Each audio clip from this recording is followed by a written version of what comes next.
Hello दोस्तों, नमस्कार। आपका हमारे यूट्यूब चैनल पर स्वागत है। आज है 26 दिसंबर 2025 और वक्त हो रहा है शाम के 6:38। हम आज आपको बहुत दिनों के बाद इस चैनल पर चाइना रेडियो इंटरनेशनल की हिंदी सर्विस का प्रोग्राम सुनवाएंगे।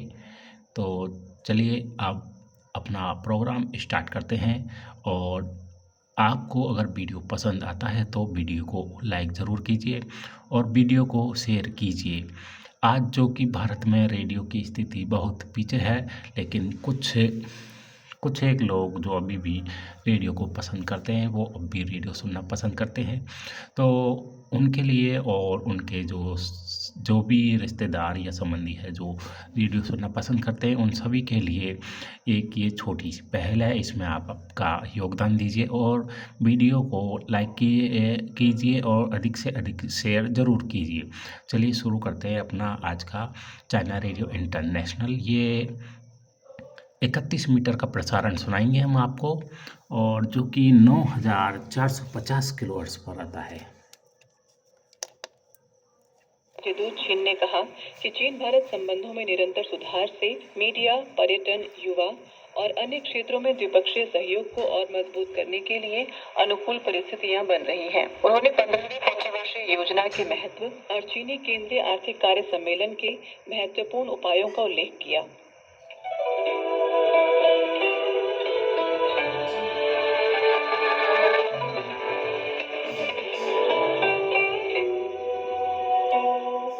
यह चाइना रेडियो इंटरनेशनल है। आप सुन रहे हैं अपनी दोस्त और होस्ट लीला भट्ट के साथ चीनी कहानी कार्यक्रम।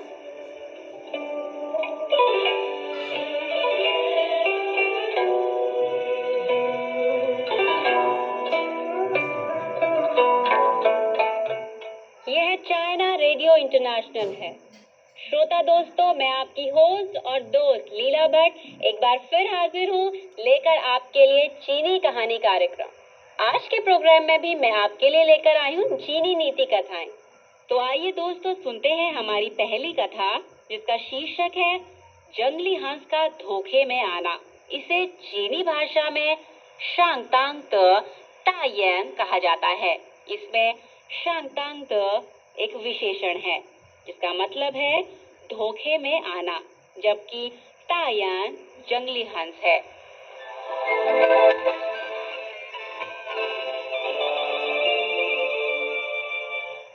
दक्षिण चीन में एक बहुत बड़ी थाइगू झील है। रात होने पर झील के तटों पर सफेद रंग के जंगली हंसों का एक झुंड आकर रात गुजारता है।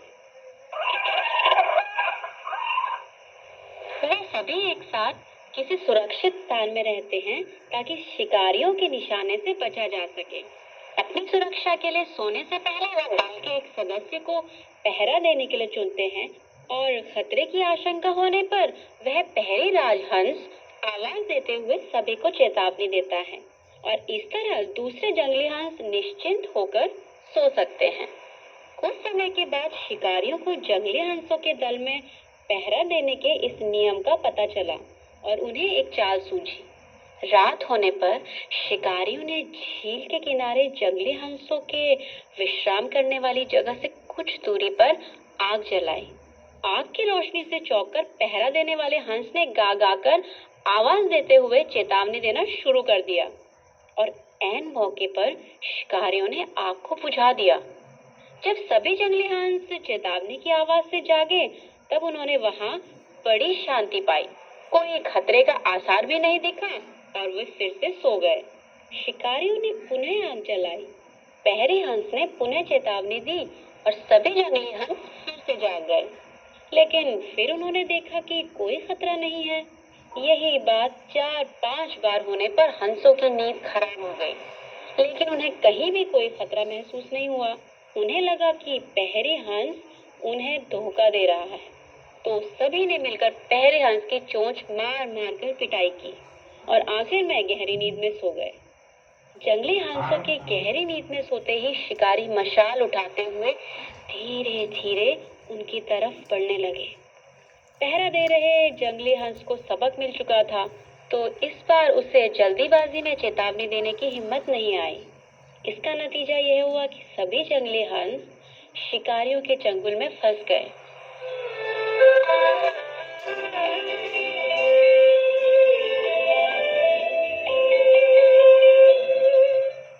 तो श्रोता दोस्तों, अभी आपने कहानी सुनी जंगली हंस का धोखे में आना।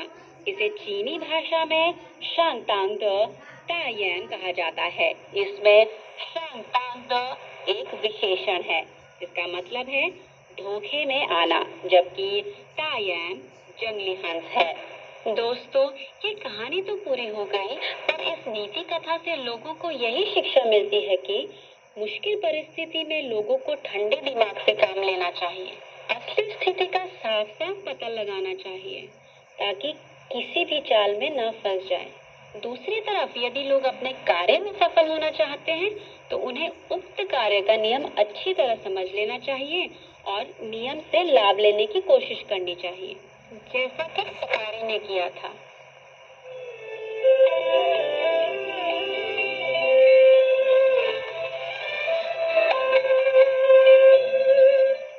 तो आइए दोस्तों, सुनते हैं हमारी अगली कहानी जिसका शीर्षक है तीर कमान की परछाई से डर। इसे चीनी भाषा में पेई कोंग शोयिंग कहा जाता है। इसमें पेई मदिरा की कटोरी है, जबकि कोंग का अर्थ धनुष होता है, यानी तीर का कमान। शो का अर्थ सांप है और यिंग का अर्थ परछाई। कुल मिलाकर कहा जाए तो पेई कोंग शोयिंग का हिंदी में अनुवाद है मदिरा कटोरी में कमान की परछाई सांप बनी। तो आइए सुनते हैं यह नीति कथा।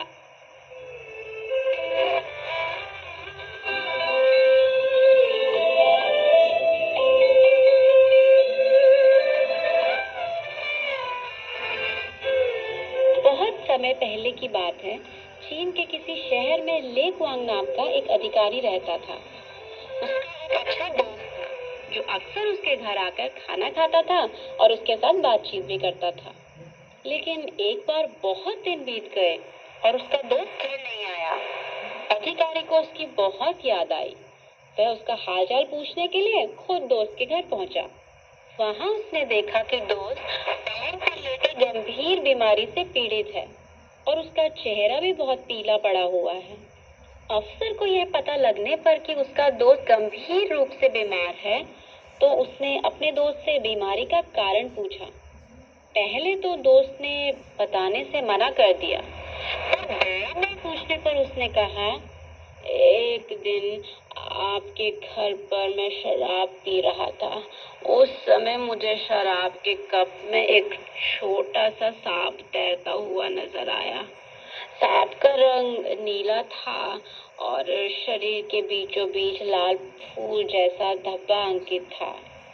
सांप देखकर मैं काफी घबरा गया था और शराब नहीं पीना चाहता था, लेकिन आपने बार बार मुझे शराब पीने के लिए बाध्य किया और शिष्टाचार के चलते मैं मना नहीं कर पाया और पूरा प्याला आंखें बंद करके गले से नीचे उतार गया। तभी से मुझे ऐसा महसूस हो रहा है कि मेरे पेट में एक सांप रेंग रहा हो। उल्टियां भी बहुत होती हैं और खाना खाने का मन भी नहीं करता है। पिछले आधे महीने से ऐसी ही बुरी हालत में यहाँ पड़ा हूँ। ले कुआंग को दोस्त की बातों पर बड़ा ताज्जुब हुआ। उसे समझ में नहीं आ रहा था कि सांप आखिरकार किस तरह शराब के कप में घुस सकता है। लेकिन दोस्त ने साफ साफ कहा था कि उसने कप के अंदर सांप देखा है। आखिरकार सच्चाई क्या है? इसी उधेड़-बुन में वह अधिकारी अपने घर लौटा। घर के हॉल में वह घूमता टहलता दोस्त द्वारा कही गई बात सोच ही रहा था कि अचानक उसने दीवार पर लटका अपना तीर का कमान देखा। वह कमान नीले और लाल रंग का था। क्या वह सांप इसी कमान की परछाई है? यही विचार ले कुआंग के दिमाग में तैर रहा था। वह तुरंत एक कप में शराब डालकर ले आया और मेज पर रखकर उसे कई कोनों पर घुमाया। एक जगह पर उसने पाया कि दीवार पर लटकाए कमान की परछाई प्याले में पड़ गई। शराब में वह परछाई देखने में बिल्कुल एक तैरता हुआ सांप जान पड़ रहा था और उसका रंग भी नीला था और बीच में लाल भी था। ले कुआंग तुरंत अपने दोस्त के घर गया और उसे पालकी में बिठाकर घर ले आया। उसे पुनः उसी जगह पर बिठाया जहाँ 15 दिन पहले वह बैठा था। उसके सामने पहले की वही मेज रखी और पहले के उसी कप में शराब डाली। उसने दोस्त से कहा, अब देखो प्याले में क्या है। दोस्त ने सर झुकाकर देखा और चिल्लाते हुए कहा, सांप सांप, वही नीला और लाल रंग का सांप। ली कुआंग ने जोर से हंसते हुए दीवार की ओर इशारा किया और कहा, देखो दीवार पर, देखो वह क्या है।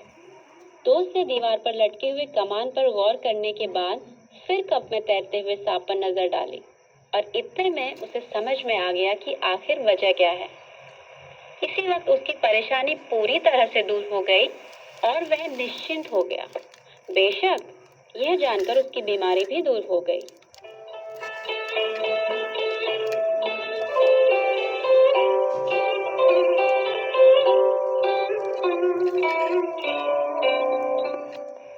श्रोता दोस्तों, इस नीति कथा पर आधारित एक चीनी कहावत प्राचीन काल से अब तक चीन में बेहद प्रचलित है। चीनी भाषा में यह कहावत पे कोंग शोयिंग कहलाती है। इसमें पे मदिरा की कटोरी है, जबकि कोंग धनुष है, यानी तीर का कमान। श का अर्थ सांप है और यिंग का अर्थ परछाई। हिंदी में इसका अनुवाद है, मदिरा कटोरी में कमान की परछाई सांप बनी। यह कहानी लोगों को बताती है कि झूठ और बाहरी शंका से दूर रहो, अकारण किसी पर संदेह न करो, असली बात का पता लगाओ। इस प्रकार किसी भी तरह के धोखे से बचा जा सकता है।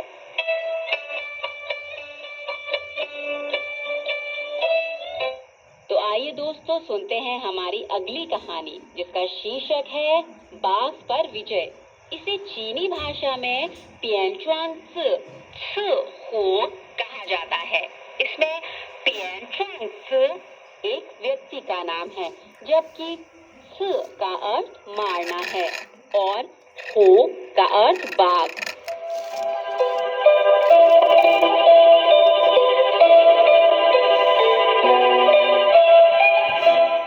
दोस्तों, चीन की एक प्रसिद्ध ऐतिहासिक पुस्तक में बाघ पर विजय शीर्षक नीति कथा पढ़ने को मिलती है, जिसमें यह बताया गया है कि पियान च्वांग ने किस तरह अपनी बुद्धि के बल पर खूंखार बाघ पर जीत हासिल की।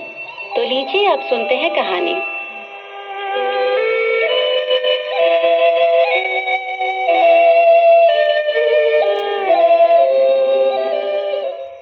एक दिन पियान च्वांग और उसके दोस्त ने दो बाघों को एक साथ एक बैल को मारकर खाते हुए देखा। तभी उसके दिमाग में तुरंत बाघ को मारने का विचार आया। बाघ से भिड़ने के लिए जैसे ही उसने आगे जाने की कोशिश की, तभी उसके मित्र ने उसे पीछे खींचते हुए कहा, नहीं नहीं नहीं, अभी नहीं। बैल का मांस बहुत स्वादिष्ट होता है, उसका बंटवारा करने में दोनों बाघों में जरूर झगड़ा होगा। दोनों की लड़ाई में कमजोर बाघ ताकतवर बाघ का शिकार बन जाएगा, और इतना ही नहीं, हो सकता है ताकतवर बाघ भी लड़ाई में घायल हो जाए। अगर ऐसे वक्त में तुम बाघ पर हमला करोगे तो निश्चय ही तुम्हारी जीत होगी। तुम सिर्फ अपनी आधी ताकत का इस्तेमाल कर दो बाघों को मारने का गौरव पा सकोगे। पियान च्वांग ने अपने मित्र का सुझाव माना और इंतजार करने लगा। दोस्त की कही हुई बात सही साबित होने लगी और थोड़ी देर में ही दोनों बाघ बैल की एक जांग का मांस खाने के लिए आपस में लड़ने लगे। लड़ाई का परिणाम यह हुआ कि शक्तिशाली बाघ ने थोड़ा कमजोर बाघ को मार डाला और लड़ाई में उसका एक पैर भी जख्मी हो गया और वह लंगड़ा कर चलने लगा। मौके का फायदा उठाते हुए पियान च्वांग ने आगे बढ़कर घायल बाघ पर वार किया। उसकी तेज तलवार ने बाघ के शरीर को चीर दिया। 2-3 वार में ही बाघ वहीं ढेर हो गया। अपने दोस्त की सलाह और बुद्धिमानी से पियान च्वांग ने एक समय में 2 बाघों को मारकर जीत हासिल कर ली।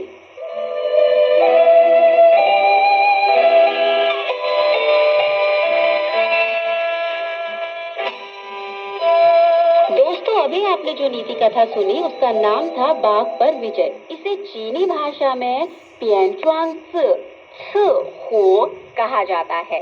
इसमें पियन एक व्यक्ति का नाम है, जबकि का अर्थ मारना है और हो का अर्थ बाघ। यह कहानी हमें यह संदेश देती है कि किसी भी काम को करने के लिए सही मौका और अच्छा तरीका ढूंढने की कोशिश करनी चाहिए। कभी कभी अनुकूल मौके पर कम ताकत से भी बड़ी सफलता पाई जा सकती है और बुद्धि शारीरिक ताकत से ज्यादा शक्तिशाली साबित होती है। बुद्धि का सही ढंग से इस्तेमाल कर मुश्किल काम को भी आसानी से पूरा किया जा सकता है।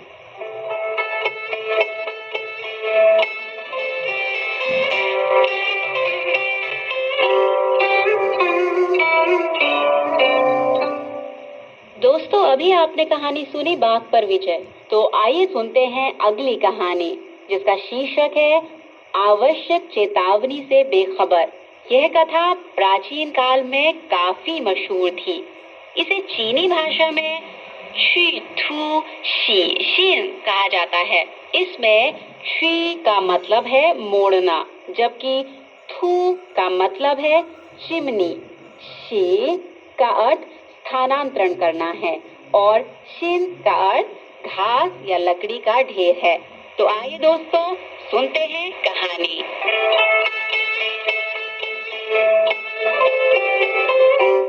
बहुत पहले की बात है, एक व्यक्ति ने अपने घर में धुएं को बाहर निकालने के लिए एक चिमनी बनवाई। लेकिन वह चिमनी इतनी सीधी बनाई गई थी कि कभी भी भट्टी में आग जलती तो उसकी चिंगारियां चिमनी से बाहर निकल जाती और चिमनी के पास घास और लकड़ी का एक बड़ा ढेर भी था। एक दिन उस व्यक्ति के घर में एक मेहमान आया और उसने घर के मालिक को चेतावनी देते हुए कहा, आपने जिस तरह से चिमनी बनवाई है वह बहुत खतरनाक है। इस प्रकार की चिमनी से आग लग सकती है। आपको चिमनी में थोड़ा सुधार करने की जरूरत है। आपको इसमें एक बैंड यानी कि मोड़ बनवाना चाहिए और साथ ही चिमनी के पास से घास और लकड़ी का ढेर भी हटाकर दूर रख देना चाहिए ताकि आग न लग जाए। लेकिन मालिक ने महज हाँ कर उसकी बात को टाल दिया। मेहमान की कही हुई बातों का उस पर बिल्कुल भी असर नहीं हुआ। कुछ दिन के बाद उस व्यक्ति के घर में आग लग गई। कारण यह था कि सीधी चिमनी से आग की चिंगारी निकली और पास रखी घास पर गिरी और जल्द ही घास के ढेर में आग लग गई। राहत की बात यह थी कि उसके पड़ोसी समय पर आ पहुंचे और सभी लोगों ने मिलकर प्रयास किया और आग बुझ गई। इस तरह घर को ज्यादा नुकसान भी नहीं पहुंचा। दूसरे दिन घर के मालिक ने आग बुझाने में मदद देने आए पड़ोसियों का शुक्रिया अदा करने के लिए एक शानदार दावत दी। उसने पड़ोस के उन लोगों को सम्मान देने के लिए विशेष सीटों पर बिठाया। जिस किसी ने आग बुझाने में ज्यादा मदद दी थी उसे सबसे सम्मानजनक जगह पर बिठाया गया, जबकि अन्य लोग भी उनके योगदान के मुताबिक क्रमशः बिठाए गए। लेकिन जिस मेहमान ने सबसे पहले चिमनी की समस्या के बारे में चेतावनी दी थी, घर के मालिक ने दावत में उसे बुलाया तक नहीं।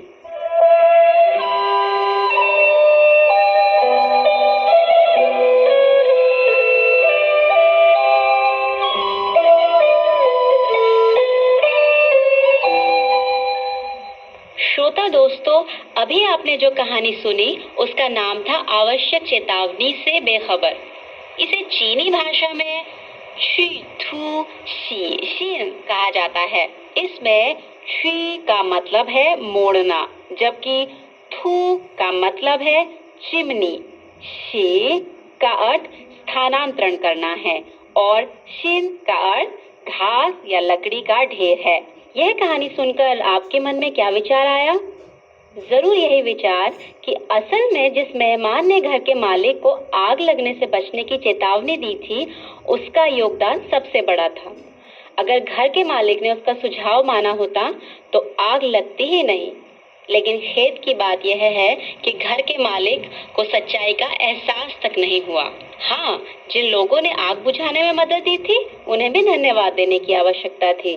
सबसे दुख की बात यह थी कि घर के मालिक ने आग लगने से पहले मेहमान की चेतावनी नहीं मानी। कोई बात नहीं, लेकिन आगजनी की घटना के बाद भी उसे यह समझ नहीं आया कि उस मेहमान की चेतावनी का क्या मूल्य था।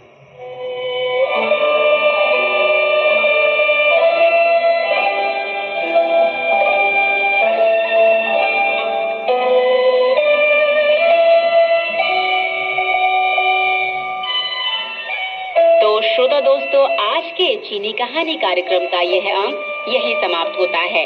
उम्मीद करती हूँ आपको हमेशा की तरह कहानियाँ बहुत पसंद आई होंगी। तो अपनी होस्ट और दोस्त लीला भट्ट को दीजिए इजाजत। रखिए अपना ध्यान, हंसते रहिए, मुस्कुराते रहिए। नमस्कार, बाय बाय, जय जय।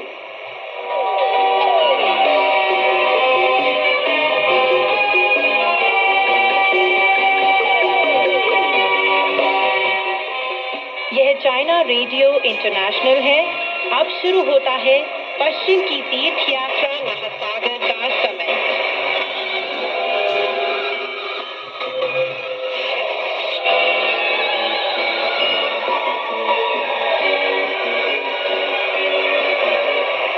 नमस्कार दोस्तों, पश्चिम की तीर्थ यात्रा सुप्रसिद्ध चीनी उपन्यास लेकर हाजिर हूँ मैं मैत्री शर्मा। आज की कहानी इस प्रकार है। दोस्तों, अब तक आपने कहानी में सुना कि बोधिसत्व को आकाश के बीचों बीच एक लटका हुआ ड्रैगन दिखाई देता है। वे उसके प्राणों की रक्षा करने के लिए उसकी भीख मांगती है और उसे सौंप दिए जाने की प्रार्थना करती है। ये सुनकर जेठ सम्राट उस ड्रैगन को क्षमादान दे देने का आदेश देते हैं और उसे मुक्त कर बोधिसत्व को सौंप दिए जाने के लिए एक स्वर्ग सेनाध्यक्ष को भिजवा देते हैं। चलिए दोस्तों, कहानी को आगे बढ़ाते हैं और सुनते हैं कहानी में आगे क्या हुआ।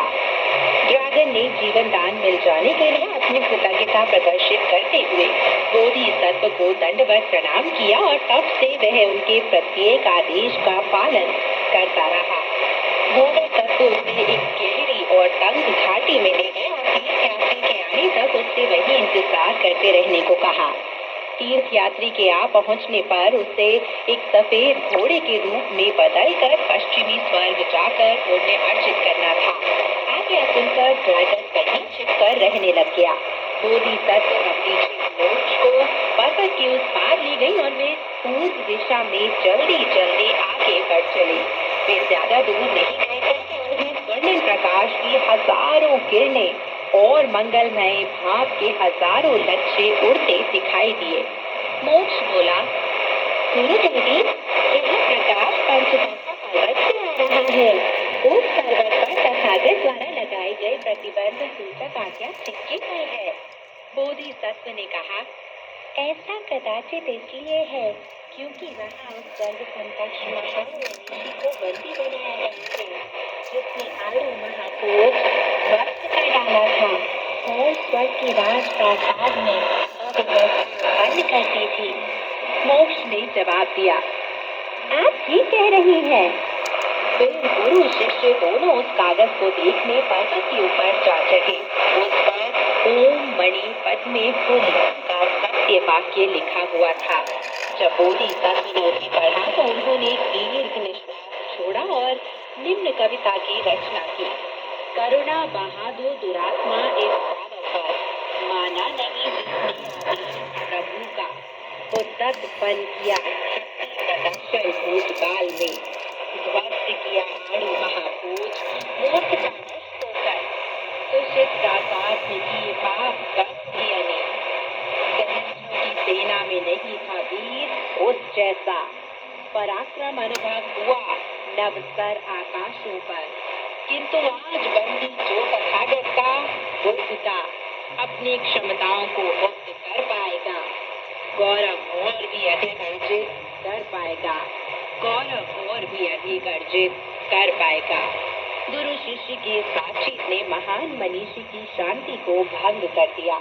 वह पर्वत के नीचे से ही चिल्लाया, कहाँ ऊपर कौन है जो कविता में मेरी बुराई कर रहा है? उसकी आवाज सुनकर बोधिसत्व से मिलने के लिए जल्दी पर्वत से नीचे उतर आए।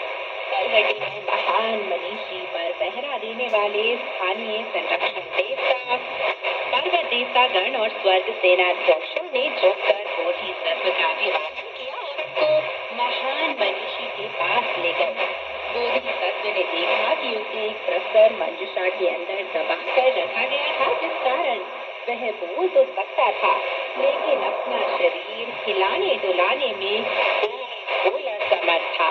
बोधिसत्व ने पूछा, क्या तुम जानते हो कि मैं कौन हूँ? महान मनीषी ने अपने स्वर्ण कनीनिका वाले अग्नि नेत्रों को विस्फारित किया, स्वीकार में अपना सिर हिलाया और ऊंचे सुर में कहने लगा, निश्चय ही मैं आपको पहचानता हूँ। भगवान का धन्यवाद है कि आप ही परम कृपालु और करुणामयी, समस्त दुखों से चमत्कार पूर्वक रक्षा करने वाली, दक्षिण महासागर के पोतारक पर्वत की बोधि सत्व क्वानिन है। आपके आने का हार्दिक स्वागत है। यह तो मुझे साल जैसा लगता है और मेरा कोई जानने वाला यहाँ कभी नहीं आया है। इस समय आप कहाँ से पधार रही हैं? बोधिसत्व ने जवाब दिया, मुझे बुद्ध से पूर्व जाकर धर्म ग्रंथों को ले जाने वाले व्यक्ति की खोज करने का आदेश मिला हुआ है। मैं इधर से जा रही थी, इसलिए मैंने यहाँ आकर तुमसे मिलने का निश्चय किया। महान मनीषी बोला, बुद्ध ने तो मुझे धोखा देकर इस पर्वत के तले दबोच दिया है। पिछले 500 सालों से मैं अपने शरीर को फैला भी नहीं पाया हूँ। बोधिसत्व, मेरी आंतरिक अभिलाषा है, मेरी इच्छा है कि आप मेरा उद्धार करने की कृपा करें। बोधिसत्व बोली, अरे नीच, तेरे पापों की तालिका इतनी लंबी है कि अगर मैंने तुझे मुक्त करवा दिया तो मुझे डर है तू केवल और ज्यादा गड़बड़ी ही करेगा। इस तरह बात और ज्यादा बेकार हो जाएगी, खराब हो जाएगी। महान मनीषी कहने लगा, मैंने पहले पश्चाताप कर लिया है। अब तो मुझे यही उम्मीद है कि आप वह मार्ग बताएंगी जिस पर चलना मेरे लिए सही होगा। मैं अपनी आचरण शुद्धि करना चाहता हूँ। सच में जन्म लेता है विचार मस्तिष्क में। स्वर्ग और पृथ्वी पर सभी जान जाते हैं। पुरस्कार सत्कर्मों का, दंड दुष्कर्मों का, मिले न यदि होगा संसार नष्ट। संशय नहीं, होगा संसार नष्ट, संशय नहीं। वानर की बात सुनकर बोधिसत्व को बहुत खुशी हुई। उन्होंने जवाब दिया, पवित्र धर्म ग्रंथों में कहा गया है कि शब्द शुभ होने से 1000 कोस दूर से भी उनकी प्रतिक्रिया शुभ ही होगी। बुरे होने पर उतनी ही दूरी से उनका विरोध होना भी सुनिश्चित है। अगर तुम्हारे विचार यही हैं, तो धर्म ग्रंथों को ले जाने वाले व्यक्ति की खोज में मेरे पहले हो आने तक तुम यही इंतजार करो। मैं उससे तुम्हारा उद्धार करने को कह दूंगी। तुम उसके शिष्य बन जाना, विश्वास का पालन और अनुमोदन करते रहना, हमारे बुद्ध के धर्म में दीक्षित हो जाना और भविष्य में ऐसी कोशिश करते रहना जिससे तुम्हें अच्छे प्रतिफल प्राप्त हो सके। क्यों, क्या विचार है तुम्हारा? महान मनीषी बार बार कहने लगा, मैं जाऊंगा, जरूर जाऊंगा। बोधिसत्व बोली, अब तुम्हारा सुधार हो चुका है, इसलिए अब मैं तुम्हें एक बौद्ध नाम दिए देती हूँ। महान मनीषी ने कहा, मेरा तो पहले से ही एक नाम है, सोनुखुन।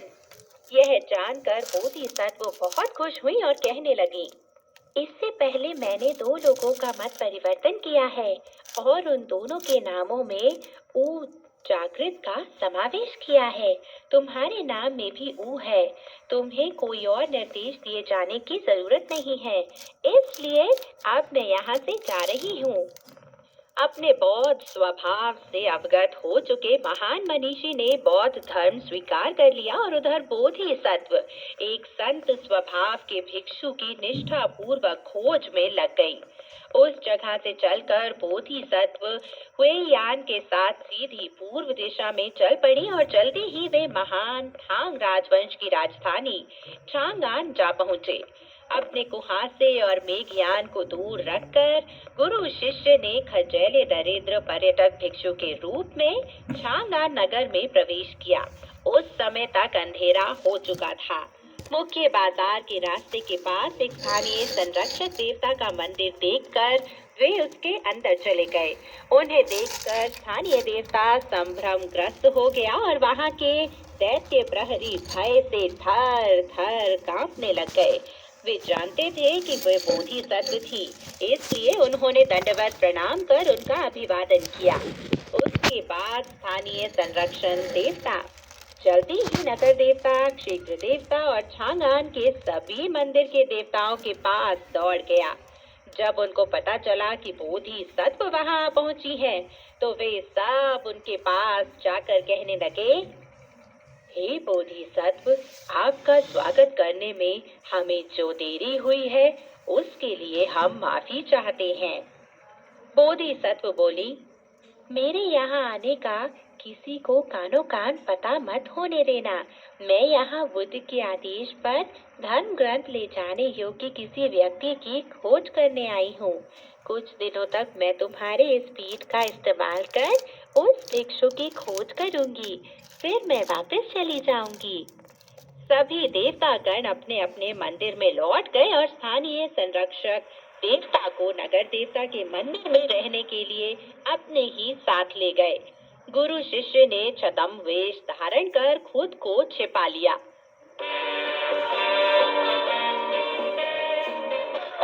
महान साम्राज्य में शेनशी के चांगा नगर को राजाओं और सम्राटों ने पीढ़ियों से अपनी राजधानी बना रखा था। चौ, छिन और हान राजवंशों के काल से ही यह नगर जरी और किमखाब जैसा समृद्ध था। इसके नगर कोट के चारों ओर 8 नदियां बहती थी। सचमुच यह एक प्रसिद्ध राजधानी थी। उस काल में महान थांग राजवंश के सम्राट थाईचुंग सिंहासनारूढ़ थे। उन्होंने अपने राज्य का वर्ष नाम बदलकर चनक्वान रख दिया था। पिछले 13 साल से राज्य कर रहे थे। वह ची सी का वर्ष था। सारे संसार में शांति छाई हुई थी। 8 दिशाओं से सम्राट को कर भेजा जाता था और चारों महासागरों के बीच बसे देशों के रहने वाले खुद को उनकी प्रजा स्वीकार करते थे। एक दिन अपने सैनिक और नागरिक अधिकारियों से घिरे सम्राट थाईचुंग सिंहासन पर विराजमान थे। उनकी अभ्यर्थना कर चुकने के बाद मंत्री वे चंग दरबारियों के बीच से आगे निकल आए और उन्होंने निवेदन किया, आजकल संसार में चारों ओर शांति है, 8 दिशाएं भी शांत हैं। इसलिए हमारे पूर्वजों की पद्धति का अनुसरण करते हुए हमें भी एक परीक्षा आयोजित करनी चाहिए। इसके जरिए हम बुद्धिमान विद्वानों को चुनकर अपने सभ्यता प्रसारण अभियान में निपुण और प्रतिभाशाली व्यक्तियों का उचित रूप से इस्तेमाल कर सकेंगे। सम्राट बोले, हमारे बुद्धिमान मंत्री का प्रस्ताव बिल्कुल ठीक है। सुयोग्य व्यक्तियों को उक्त परीक्षा के जरिए से स्पर्धा करने का आमंत्रण देते हुए सारे राज्य में सूचना प्रसारित कर दी गई। सभी प्रीफेक्चरों, जिलों और काउंटियों के कन्फ्यूशियस के अनुयायियों, वे सैनिक और नागरिक उम्मीदवारों जिन्होंने त्रिस्तरीय परीक्षाओं में अपने साहित्य के ज्ञान के लिए ख्याति प्राप्त की थी, उनको अंतिम परीक्षा के लिए छांगान बुलाया गया था। जब यह सूचना हाईचौ जिले में पहुंची तो छन अ नामक एक व्यक्ति ने भी उसे देखा। छन अ का आदर सूचक नाम छन क्वांग रुई भी था। वह अपने घर आया और अपनी माँ श्रीमती चांग से कहने लगा, राज्य द्वारा एक पीली सूचना प्रकाशित की गई है जिसमें बताया गया है कि निपुण बुद्धिमान व्यक्तियों को चुनने के लिए परीक्षा लिए जाने के उद्देश्य से छांगान बुलाया गया है। इसके लिए प्रशासकीय कार्यालय खुला रहेगा। आपका बालक भी इस परीक्षा में भाग लेने की इच्छा रखता है। अगर मुझे प्रशासकीय पद मिल गया तो मुझे और मेरे परिवार को यश और मेरी पत्नी को उपाधि प्राप्त हो जाएगी। मेरे पुत्रों के साथ विशेष व्यवहार किया जाएगा और यह हमारे वंश के लिए गौरव की बात होगी। यह मेरी महत्वाकांक्षा है। माँ, मैं आपको यह बताने आया हूँ कि मैंने वहाँ जाने का तय कर लिया है। माँ ने जवाब दिया, पुत्र, तू विद्वान है और यह उचित ही है कि बचपन में शिक्षा प्राप्त करने वाले को बड़ा होने पर यात्रा जरूर करनी चाहिए। लेकिन परीक्षा के लिए जाते वक्त यात्रा में बहुत सावधान रहना और अगर तुझे पद मिल जाए तो यथासंभव जल्दी घर लौट आना। छन क्वांग रुई ने नौकर को सामान बांधने का आदेश दिया, माँ से विदा ली और यात्रा पर चल पड़ा। जब वह छांगान पहुंचा, परीक्षा स्थल खुल चुका था। वह अंदर चला गया। परीक्षा में सफल होने पर तीनों सवालों की परीक्षा के लिए वह राजप्रासाद में गया। हांग सम्राट ने खुद उसे पहला स्थान प्रदान किया और 3 दिन तक उसे घोड़े पर बिठाकर सारे नगर के राजमार्गों पर उसकी शोभा यात्रा निकाली गई।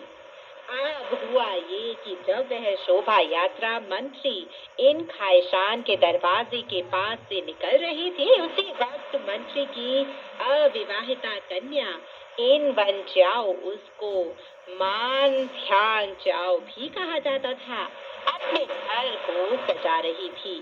यह देखने के लिए कि भविष्य में उसका पति कौन होगा, वह एक कसीदा की हुई गेंद उछाल रही थी।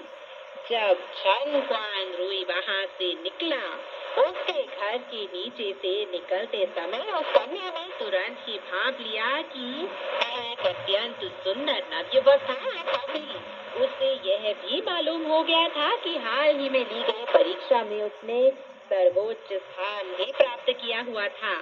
वह उस पर पूरी तरह से आसक्त हो गई और जब उसने अपनी कसीदा की हुई गेंद नीचे फेंकी तो वह ठीक उस युवक के काले टोपे पर जा गिरी। मुरली बांसुरियों की आवाजों के बीच करीब दर्जन भर दासियों और परिचारिकाओं ने जल्दी ही नीचे जाकर चन क्वांग रोई के घोड़े को थाम लिया और मंत्री की कन्या से विवाह करने के लिए उसे घर में आने का निमंत्रण दे दिया। मंत्री और उसकी पत्नी मुख्य कक्ष में आ गए। उन्होंने समारोह संचालक को बुलवा भेजा और अपनी पुत्री का विवाह क्वांग रुई के साथ संपन्न कर दिया। वर वधू ने आकाश, पृथ्वी और परस्पर एक दूसरे को झुककर प्रणाम किया और फिर वधू के माता पिता की भी झुककर अभ्यर्थना की। मंत्री ने एक महाभोज आयोजित किए जाने की आज्ञा दी और रात भर मद्यपान और आनंदोत्सव चलता रहा। अगले दिन सुबह 5वीं घड़ी के तीसरे पहर में सम्राट थाईचुंग स्वर्ण सिंहासन महाकक्ष में अपने राज सिंहासन पर जा बैठे। सारे सैनिक और नागरिक अधिकारी दरबार में हाजिर हो गए। सम्राट ने पूछा, परीक्षा में सर्वोच्च स्थान प्राप्त करने वाले चन क्वांग रुई की नियुक्ति किस पद पर की जानी चाहिए? प्रधानमंत्री वेई चंग ने जवाब दिया, आपके इस दास ने समस्त प्रीफेक्चरों और सेनाधिपति शासित क्षेत्रों की तालिका देख ली है। मुझे पता चला है कि चांग चौ जिले में एक अधिनायक की आवश्यकता है। मैं सम्राट से उसे यह पद दिए जाने की प्रार्थना करता हूँ। इसलिए सम्राट ने उसे चांग चौ का अधिनायक नियुक्त कर दिया और अपना सामान बांधकर उसे तुरंत वहां जाने की आज्ञा दी, क्योंकि उसे एक निश्चित तिथि तक वहां पहुंच जाना था। चन क्वांग रुई सम्राट को उनकी महती कृपा के लिए धन्यवाद देकर वहां से निकल आया। वह मंत्री के घर वापस गया और अपनी पत्नी से सुझाव विचार विमर्श करके सास ससुर से विदा ले चांग चौ में पद ग्रहण करने के लिए अपनी पत्नी के साथ चल पड़ा। जब उन्होंने छांगान छोड़ा था, उस वक्त वसंत ऋतु का अंतिम चरण चल रहा था। उष्ण हवाएं वेत वृक्षों को हरा बनाए दे रही थी और हल्की वर्षा नव पल्लवित किस्लयों को लाल रंग दे रही थी। अपनी माता श्रीमती चांग को प्रणाम करने के लिए चन क्वांग रुई अपनी पत्नी के साथ रास्ते में अपने घर भी चला गया। माता बोली, बधाई हो पुत्र, और तुम तो अपने साथ नव वधू को भी ले आए हो। चन क्वांग रुई ने जवाब दिया, माँ, आपके आशीर्वाद से ही मुझे इस परीक्षा में पहला स्थान मिला है और सम्राट की आज्ञा के अनुसार मुझे सारे राजमार्गों पर शोभा यात्रा में घुमाया गया।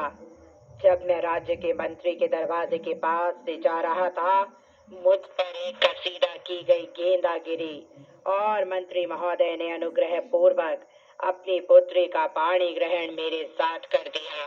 सम्राट ने मुझे चांग चौ का अधिनायक नियुक्त किया है।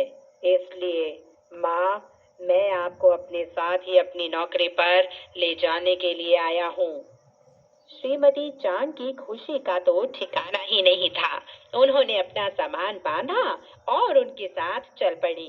कई दिन चलने के बाद एक रात वे द्वितीय ल्यू की 10 सहस्त्र पुष्प पांथशाला में जा रुके, जहाँ श्रीमती चांग अचानक ही अस्वस्थ हो गईं।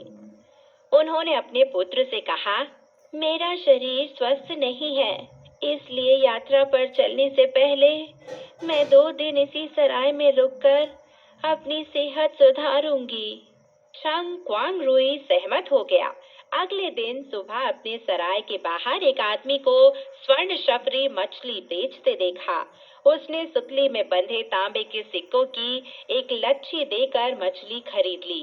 वह मछली को हल्की भूनकर अपनी माँ को खिलाना चाहता था कि तभी उसने मछली को आंखें टिमटिमाते देखा। तो दोस्तों, आज की कहानी यहीं तक। आगे की कहानी लेकर मैं मैत्री शर्मा फिर हाजिर होंगी। तब तक के लिए नमस्कार, बाय बाय।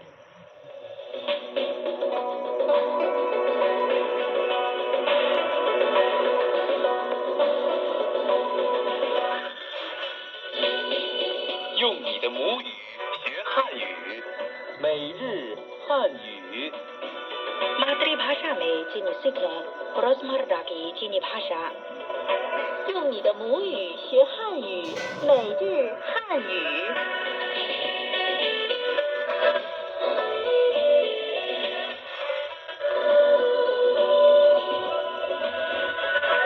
ये चैना रेडियो इंटरनेशनल है। श्रोताओं को नमस्कार। श्रोताओं को राकेश वत्स का भी नमस्कार। रोजमर्रा की चीनी भाषा कार्यक्रम सुनने के लिए आपका हार्दिक स्वागत। अब शुरू करें आज के मुख्य वाक्य। 你们喜欢吃辣的吗? क्या आप लोगों को तीखा खाना पसंद है? 我喜欢吃羊肉串。मैं मटन सीख कबाब पसंद करता हूँ। 这里面是什么? इसके अंदर क्या है? 我们去买点儿饮料吧。हम कुछ ड्रिंक खरीदने के लिए चलें।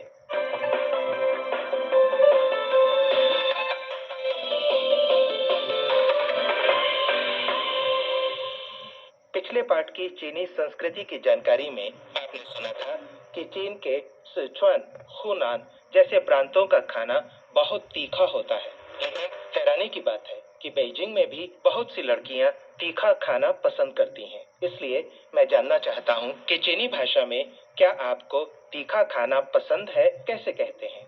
आप कह सकते हैं 你们喜欢吃辣的吗? 你们喜欢吃辣的吗?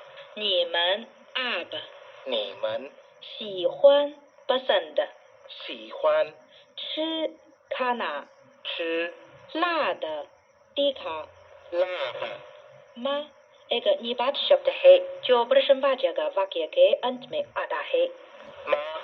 你们喜欢吃辣的吗? 你们喜欢吃辣的吗? क्या आप लोगों को तीखा खाना पसंद है? अब हम बातचीत का पहला भाग सुने। 你们喜欢吃辣的吗? 喜欢 मुझे मटन सीख कबाब खाना पसंद है। खासकर गर्मियों की रात में दोस्तों के साथ मिलकर खाने में बड़ा मजा आता है। राकेश जी, उन रोमांचक घड़ियों की याद न दिलाएं। हम स्टूडियो में है और मेरे मुंह में पानी भर आया है। हम जल्दी से कार्यक्रम बनाएं। अच्छी बात है। फिर भी मैं जानना चाहता हूँ कि चीनी में इसे कैसे कहेंगे कि मुझे मटन सीख कबाब बहुत पसंद है। आप कह सकते हैं 我喜欢吃羊肉串。我喜欢吃羊肉串。我 मैं 我喜欢 पसंद 喜欢吃 खाना 吃羊肉 भेड़ का मांस या मटन 羊肉串 सिंग या लड़ी 串羊肉串 मटन सिंग कबाब 羊肉串我喜欢吃羊肉串我喜欢吃羊肉串 मुझे मटन सीख कबाब खाना पसंद है। अब हम बातचीत का दूसरा भाग सुने। 你想吃什么? 我喜欢吃羊肉串 ये बात बहुत साफ है कि मटन सीख कबाब आमतौर पर भेड़ के मांस से बनाया जाता है। लेकिन अन्य खाना कैसा है? उदाहरण के लिए डम्पलिंग के अंदर क्या होता है? इसके अंदर क्या है? इसे चीनी भाषा में कैसे कहेंगे? बहुत आसान है। आप कह सकते हैं 这里面是什么? 这里面是什么? 这 ये 这里面 के अंदर 里面是है 是什么 क्या 什么？这里面是什么这里面是什么？इसके अंदर क्या है? अब हम बजट का तीसरा भाग सुने 这里面是什么我也不知道。ओह, मुझे बहुत प्यास लग रही है। यदि मैं अपने चीनी दोस्तों से कहूँ हम कुछ ड्रिंक खरीदने के लिए चलें, तो इसे चीनी भाषा में कैसे कहेंगे? आप कह सकते हैं 我们去买点饮料吧我们去买点饮料吧。我们 हम 我们去 चलना 去 买 खरीदना 买 点 का अर्थ जगह भी होता है लेकिन यहाँ इसका अर्थ है कुछ या थोड़ा 点饮料 drink 饮料 पा एक निपात शब्द है यदि किसी काम की संभावना हो तो इसका वाक्य के अंत में इस्तेमाल होता है 吧。我们去买点饮料吧我们去买点饮料吧。हम कुछ ड्रिंक खरीदने के लिए चलें। अब हम बजट का चौथा भाग सुने 我们去买点饮料吧你喜欢红茶还是绿茶呢？红茶 अब हम पूरी बातचीत सुने बजट एक 你们喜欢吃辣的吗喜欢。 बजट दो 你想吃什么我喜欢吃羊肉串。 बजट तीन 这里面是什么我也不知道。 बजट चार 我们去买点饮料吧你喜欢红茶还是绿茶呢？红茶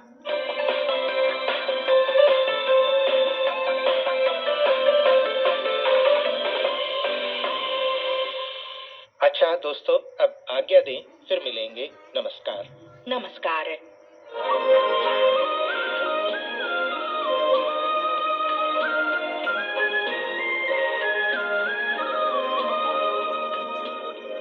सीजीटीएन हिंदी सेवा रोजाना 5 कार्यक्रम प्रसारित करती है।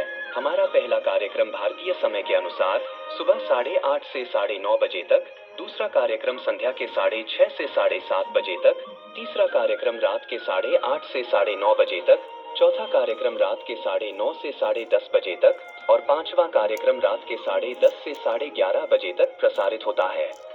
कार्यक्रमों के मीटर बैंड इस प्रकार है: सुबह 8:30 से 9:30 बजे 13,720 किलोहर्ट्ज, शाम 6:30 से 7:30 बजे 9,635 किलोहर्ट्ज, रात 8:30 से 9:30 बजे तक 7,225 किलोहर्ट्ज, रात 9:30 से 10:30 बजे 7,395 किलोहर्ट्ज, रात 10:30 से 11:30 बजे 1,269 किलोहर्ट्ज। अब इंटरनेट पर सीजीटीएन की हिंदी वेबसाइट भी खुली हुई है। इसे देखने के लिए हम आपका हार्दिक स्वागत करते हैं। हमारी वेबसाइट का पता है hindi.cgtn.com।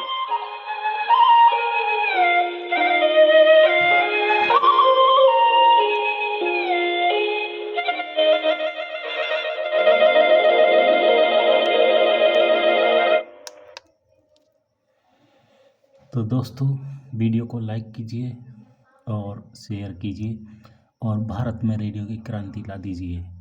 अधिक से अधिक वीडियो को शेयर कीजिए और लाइक कीजिए। वीडियो वैसे सुनने में या देखने में बहुत बड़ा है, लेकिन ये पूरा चाइना रेडियो इंटरनेशनल का जो प्रोग्राम होता है 1 घंटे का, उसमें से सिर्फ 50 मिनट का है, क्योंकि 10 मिनट का न्यूज़ प्रसारण हमने आपको सुनाया नहीं है। तो चलिए वीडियो को यहीं समाप्त करते हैं। वीडियो को देखने के लिए आपका बहुत धन्यवाद।